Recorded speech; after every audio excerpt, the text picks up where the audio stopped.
제가 이 이야기를 털어놓는 이유는 정말 억울하고 분해서예요. 평생 믿었던 사람이 제 등 뒤에서 어떤 짓을 했는지 안 순간 저는 숨이 막혔습니다. 이걸 어디서부터 어떻게 풀어야 할지 지금도 모르겠어요. 저는 결혼한 지 12년 된 평범한 주부였습니다. 남편과 저는 딱 보기엔 문제가 없는 가정이었어요. 물론 살다 보면 다툼도 있고 서운한 것도 있었지만 저는 그게 부부라고 생각했어요. 남편은 성실한 사람이었고 가장의 책임도 다하는 사람이었습니다. 그 사람은 주말마다 골프를 치러 간다고 했어요. 평소에도 골프를 좋아했거든요.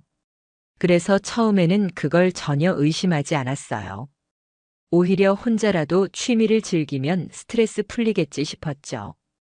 남편은 늘 골프채를 챙기고 옷차림도 골프복으로 딱 맞춰 입고 나갔어요. 저한테는 항상 골프 치고 올게 이렇게 말했죠. 그렇게 주말마다 꼬박꼬박 나가더라고요. 그런데 이상한 건 있었어요. 골프를 치고 왔다는데 옷에선 땀이 거의 안 나 있었고 손에도 골프장 특유의 잔디 냄새나 흙먼지 같은 게 전혀 없더라고요. 처음엔 그냥 가벼운 연습만 하고 왔나 했죠. 근데 어느 날 남편이 주말 내내 골프 갔다가 돌아왔는데 이상한 향수 냄새가 나는 거예요. 제가 물었어요. 당신 뭐야? 왜 향수 냄새가 나? 남편은 웃으면서 이렇게 말했어요. 골프장에 어떤 아줌마가 향수를 엄청 뿌리고 왔더라. 옆에서 스윙 연습하는데 그 냄새가 다 밸 수밖에. 그때 저는 속으론 찜찜했지만 별말 안 했어요. 제가 너무 예민한 걸 수도 있으니까요. 그렇게 몇 달이 지났어요. 그런데 남편의 골프 빈도가 더 잦아졌습니다. 처음엔 주말 하루였는데 어느 순간 주말 이틀 내내 나가더군요. 심지어 가끔 평일에도 갑자기 쉬는 날이라며 골프를 가겠다고 했어요. 저는 이상해서 슬쩍 물었어요. 그렇게 자주 가는 골프장이 어딘데? 남편은 특정 지역의 이름을 댔어요. 그런데 그 이름이 어딘가 낯설었어요. 그래서 저는 검색을 해봤습니다. 그런데 희한하게도 남편이 말한 지역엔 유명한 골프장이 없었어요. 그냥 펜션 단지와 캠핑장이 있는 곳이었죠. 그때부터 제 의심은 확신으로 바뀌었어요. 저는 몰래 남편의 자동차 블랙박스를 확인했어요. 녹음 기능이 꺼져 있었지만 위치 정보는 남아 있었더라고요. 매번 같은 펜션 단지 근처에 도착한 기록이 찍혀 있었습니다. 저는 이게 뭐지 싶었어요. 골프장이라더니 왜 펜션 근처를 맴돌까? 결국 저는 참다 못해 그 주말에 몰래 뒤따라갔어요. 남편이 출발하고 저는 택시를 타고 그곳까지 갔습니다. 그리고 그곳에서 저는 제 두 눈으로 믿을 수 없는 장면을 봤어요. 남편이 어떤 여자를 차에서 내려주고 둘이 함께 펜션 안으로 들어가더군요. 그 여자는 제가 한 번도 본 적 없는 여자였어요. 제 또래쯤 되는 듯한데 옷차림이 아주 화려하고 세련됐더라고요. 저는 손이 떨렸어요. 어떻게 저럴 수 있나 싶었죠. 남편이 나한테는 골프 간다며 나와 아이를 집에 두고 저렇게 여자를 만나러 온 겁니다. 그 펜션 앞에 서 있으니 속이 뒤집어지는 것 같았어요. 저는 당장 문을 박차고 들어가고 싶었지만 일단 참았어요. 증거부터 잡아야 했으니까요. 그래서 저는 몰래 사진을 찍었어요. 둘이 손을 잡고 펜션 안으로 들어가는 모습, 그리고 펜션 주위를 둘이서 산책하는 모습까지요. 그리고 펜션 근처를 돌아보다가 더 기막힌 사실을 알게 됐어요. 그 펜션이 남편 명의였던 겁니다. 현지 부동산에 들러서 슬쩍 물어보니 남편이 맞다고 하더군요. 저는 그 자리에서 머리가 하얘졌어요. 남편이 골프를 치러 간다고 하더니 그건 다 거짓말이었어요. 사실은 본인 명의로 된 펜션을 운영하면서 그곳에서 상간녀와 함께 살다시피 한 거였어요. 저는 분노가 치밀어서 참을 수가 없었어요. 당장 남편에게 전화를 걸었어요. 당신 어디야? 남편은 골프장에서 막 끝났다고 하더군요. 저는 비웃음이 나왔어요. 그래서 말했어요. 그래, 골프장이야? 그럼 펜션은 뭐야? 너 이름으로 된 거 말이야.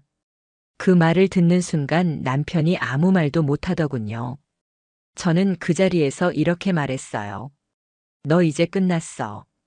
집에 오지 마. 내가 다 알아냈으니까.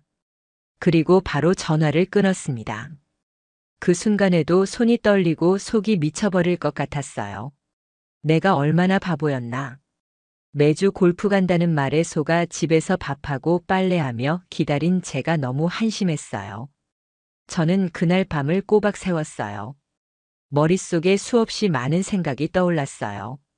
남편이 도대체 언제부터 그런 짓을 해왔을까? 그 펜션은 언제부터 있었던 걸까? 나는 왜 그동안 이걸 몰랐을까? 제 자신이 너무 바보 같았고 분하고 억울했어요. 그래서 저는 다음 날 바로 변호사를 찾아갔어요. 모든 걸 이야기했죠. 펜션 명의가 남편 이름이라는 것. 상간녀와 함께 펜션에서 지내고 있었다는 것. 저는 상간녀 소송을 하고 싶다고 했습니다. 변호사는 제가 모아온 증거들을 꼼꼼히 살펴보더니 충분히 가능하다고 했어요. 펜션 등기부등본과 사진, 블랙박스 위치 기록까지 다 모았거든요. 그런데요. 변호사가 그러더라고요. 이 펜션 소득 신고도 안 되어 있네요. 아마 재산 숨기려고 만든 것 같네요. 저는 그 말을 듣고 또 한 번 화가 치밀었어요. 저 인간이 그 펜션에서 상간녀랑 살림 차려놓고 그걸 나한텐 골프장이라고 둘러댔던 겁니다. 심지어 사업 소득도 숨기고 있던 거였어요. 그래서 저는 남편의 통장과 카드 내역까지 모조리 뒤졌어요. 펜션과 관련된 거래 흔적이 있더군요. 상간녀 명의로 돈이 입금된 내역도 있었습니다. 그때 저는 깨달았어요. 이 인간들은 그냥 불륜이 아니라 아예 저를 속이고 그 펜션을 공동의 집처럼 쓰고 있었던 거였어요. 남편의 월급에서 빠져나간 돈도 그 펜션 운영비였고 상간녀 생활비였어요. 저는 치가 떨렸어요. 내가 번 돈이 저 여자한테 가고 있었던 겁니다. 결국 저는 상간녀 소송을 접수했어요. 변호사가 준비해준 소장에는 이렇게 적혀 있었습니다. 피고는 원고의 혼인 중 배우자와 부정한 관계를 지속하였고 그 거점으로 사용된 펜션은 배우자 명의의 은닉 재산으로 확인됨. 이에 정신적 피해에 대한 손해배상 및 상간 배우자에 대한 법적 책임을 묻는다. 그걸 보는데 손이 덜덜 떨렸어요. 이렇게라도 하지 않으면 저는 무너질 것 같았거든요. 그리고 이혼 소송도 함께 준비했습니다. 남편이 연락을 해왔지만 저는 받지 않았어요. 대신 변호사를 통해 이렇게 전했어요. 더 이상 남편과의 대화는 없습니다. 법적으로만 이야기하세요. 남편은 저한테 찾아오겠다고 했지만 저는 집도 비워버렸어요. 그 인간 얼굴 다시는 보고 싶지 않았거든요. 그런데 남편이 집 앞에 와서 울고불고 했다는 소식을 들었어요. 친정엄마가 그러더군요. 네 남편 집 앞에서 울더라. 이제 와서 왜 저러는지. 웃기지도 않았어요. 이미 돌이킬 수 없는 짓을 해놓고 울면 뭐 하냐고요. 그렇게 후회할 거면 애초에 그 펜션을 샀어야 했나요? 저는 속으로 그렇게 외쳤어요. 소송이 시작되면서 상간녀도 변호사를 선임했더군요. 그 여자는 어처구니 없는 말을 했어요. 저는 펜션 운영 직원일 뿐이었어요.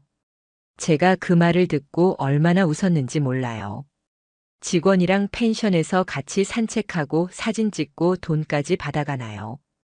증거가 넘치는데도 저렇게 뻔뻔할 수 있구나 싶었어요. 그래도 법원에서는 제 손을 들어줬어요. 판결문에는 이렇게 쓰여 있었습니다.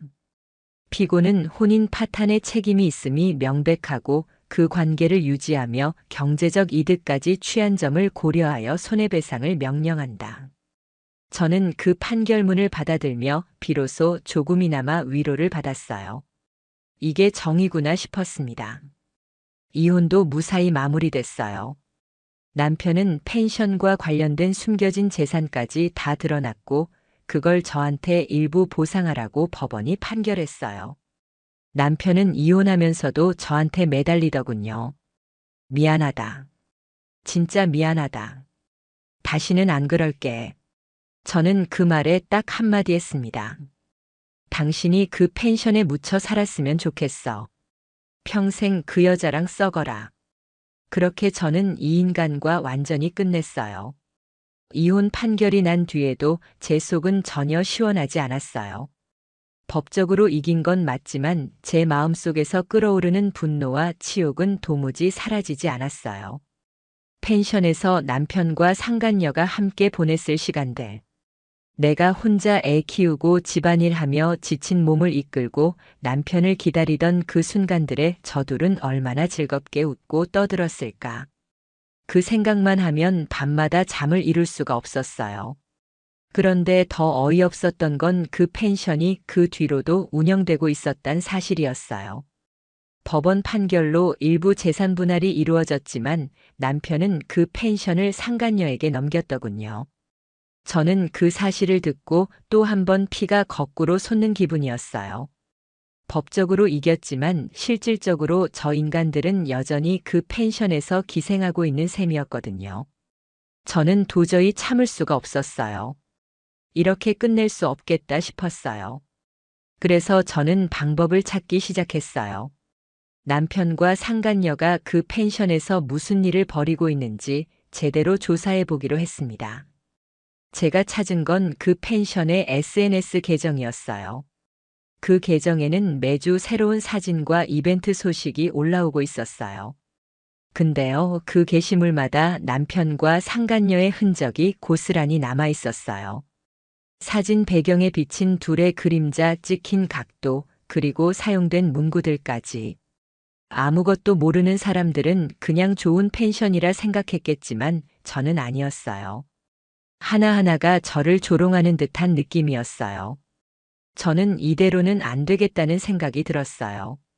그래서 지인들에게 사실을 알렸어요. 그리고 커뮤니티에 글을 올렸습니다. 이 펜션의 실체를 아시나요? 저는 이 펜션의 전 주인과 상간녀에게 모든 걸 빼앗겼습니다. 저는 그 안에 법원 판결문도 일부 캡처해서 올렸어요. 그들이 어떤 짓을 했는지 세상에 알리고 싶었거든요. 그 글이 퍼지고 나서 펜션 계정에는 악플이 달리기 시작했어요. 상간녀 펜션 부정한 돈으로 운영되는 곳, 이런 댓글들이 이어졌습니다. 그리고 지역 커뮤니티에도 그 소식이 돌면서 손님이 급격히 줄었다고 하더군요. 저는 그 말을 듣고 속이 좀 시원했어요. 그래, 저 인간들 편하게는 못 살겠구나 싶었죠. 그 와중에 남편이 저한테 연락을 해왔어요. 왜 이렇게까지 하냐? 너도 재산 받았잖아. 그 한마디에 저는 기가 막혔어요. 재산 좀 받은 걸로 이 모든 치욕이 씻겨진다고 생각하는 그 인간의 수준이 더러웠어요. 저는 딱 잘라 말했어요. 나는 너희들이 평생 이 죗값을 받길 바랄 뿐이야. 재산이 문제가 아니야. 너희가 짓밟은 내 인생을 생각해봐. 그 뒤로 남편은 연락을 끊었어요. 대신 상간녀가 저한테 소송을 걸겠다고 협박을 하더군요. 명예훼손이라나 뭐라나. 저는 웃음밖에 안 나왔어요. 판결문도 있고 사실관계도 명백한데 뭘로 명예가 훼손됐다는 건지요. 저는 변호사와 상의했어요. 변호사는 걱정 말라며 오히려 반소를 걸어도 된다고 했습니다. 그 말을 듣고 저는 더 이상 두려울 게 없었습니다. 그리고 또 하나의 복수를 준비했어요. 남편이 숨겨둔 또 다른 재산이 있을 거라 확신했거든요. 저는 조사 전문 업체를 통해 남편의 재산을 추적했습니다. 그리고 결국 또 다른 명의로 된 예금과 주식 계좌를 찾아냈어요. 법원에 추가로 재산 분할 청구를 했습니다. 저는 끝까지 한 푼도 남기지 않고 받아내겠다고 마음먹었거든요. 그렇게 하나하나 남편의 숨겨진 재산을 찾아냈고 법원에서도 저의 손을 들어줬습니다. 남편은 결국 더 많은 돈을 저에게 지급해야 했고 그 와중에 펜션 운영은 점점 어려워졌다고 하더군요. 저는 속으로 생각했어요. 그래, 돈 한 푼 남기지 말고 바닥까지 떨어져라. 내가 내 인생 짓밟은 값이야. 그런데요, 이상하게도 저는 아무리 돈을 받아도 허전했어요. 마음 한구석이 비어 있었어요. 내가 왜 이런 인간 때문에 이렇게 지쳐야 하나 싶었어요. 그래서 저는 상담도 받기 시작했어요. 누군가에게 내 마음을 털어놓고 나니 그제야 조금은 숨통이 트이더군요. 저는 이제라도 내 삶을 다시 살아야겠다고 결심했어요. 그렇게 하나하나 복수를 해나가며 저는 숨통이 조금씩 트이긴 했지만 여전히 머릿속에서 지워지지 않는 장면들이 있었어요. 남편과 그 여자가 손잡고 펜션 안으로 들어가던 모습. 그 둘이 그곳에서 얼마나 행복하게 지냈을지 생각하면 이가 갈렸어요. 그래서 저는 끝까지 그 둘의 흔적을 다 지우고 싶었습니다. 단순히 돈 몇 푼 받는 걸로는 제 감정을 절대 다 갚을 수 없었거든요. 그러던 중 펜션에서 큰 사고가 터졌다는 소식을 듣게 됐어요. 펜션에서 투숙객과의 분쟁이 생겼고 그게 지역 커뮤니티에 대서특필됐더라고요.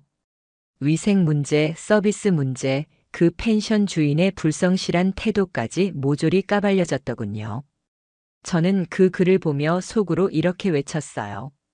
그래, 결국 다 드러나는구나. 내들이 뿌린 씨앗이 이렇게 돌아오는 거야. 저는 그걸 보고 가만히 있을 수 없었어요. 추가적인 정보를 지역 카페에 더 흘렸어요. 이 펜션의 진짜 배경, 상간녀와의 불륜, 남편의 배신 이런 걸 아주 자세하게 설명했어요. 그 글은 삽시간에 퍼졌어요.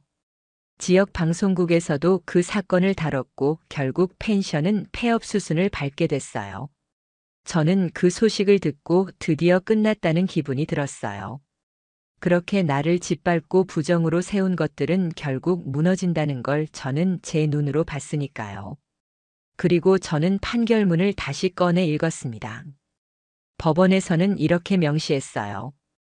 혼인 중 배우자의 불법 행위로 인해 정신적 고통을 받았으며 이에 따라 상간녀는 원고에게 손해배상을 지급할 책임이 있다. 또한 피고의 은닉 재산이 확인되어 추가 재산 분할을 명함. 그 문구를 읽으면서 저는 그래도 정의는 살아있구나 싶었어요. 물론 그 정의가 내 마음의 상처를 다 치유해주진 못했지만 적어도 저 인간들이 죗값을 받게 한 것만으로도 충분했어요. 그리고 얼마 후 남편이 다시 연락을 해왔어요. 이런 식으로 살아선 안 되겠다며 다시 잘해보고 싶다고 했어요. 저는 웃음밖에 안 나왔어요. 그때 남편한테 이렇게 말했어요. 내가 다시 살고 싶으면 네 인생 알아서 해. 내 인생엔 너 따윈 없어. 그렇게 마지막 통화를 끊었습니다. 아이에게도 사실을 털어놨어요. 아이가 알면 상처받을까 걱정했지만 언젠가 알 진실이니까요. 아이는 처음엔 충격을 받았지만 시간이 지나면서 저를 더 응원해줬어요. 엄마, 이제 엄마 행복하게 살아. 그 말이 얼마나 큰 위로가 됐는지 몰라요. 저는 상담도 꾸준히 다니며 내 상처를 치유했고 새로운 직업을 갖기로 했어요. 작은 디저트 카페를 오픈했죠. 이번엔 제 이름으로 제 손으로 만든 가게예요.